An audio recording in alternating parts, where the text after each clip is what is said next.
réseaux sociaux sont d'abord et avant tout d'énormes machines à cash. C'est des machines à fric.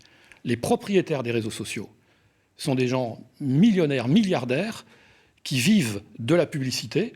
Plus il y a d'audience, plus il y a de publicité. Et plus il y a de coups de gueule, plus il y a de menaces, plus il y a d'audience et plus il y a de publicité. Les réseaux sociaux vivent de ça.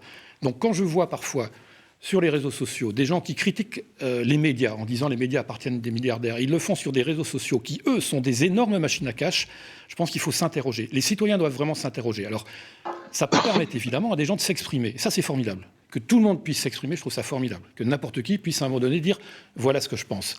Mais quand les réseaux sociaux diffusent des menaces de mort, je pense que c'est très très inquiétant. Et que ces machines-là doivent donc être régulées. Voilà. Mais n'oublions jamais que ça sert à faire du fric. Parce que c'est quand même ça le fond du truc. Hein. Benjamin Perel, sur l'utilisation des réseaux sociaux, quelle est la politique à Médiacité? Est-ce que c'est un support important pour vous? Quel rôle vous avez sur les médias sociaux? Alors, tout à fait d'accord. Les réseaux sociaux, c'est effectivement des machines à faire du fric. Après, c'est aussi des endroits où sont présents les gens et où ils débattent. Pour nous, ce n'est pas le cœur de notre réacteur. On fait souvent de longues enquêtes qui sont parfois à 5-10 minutes de lecture et qui ne se résument pas en 140 signes.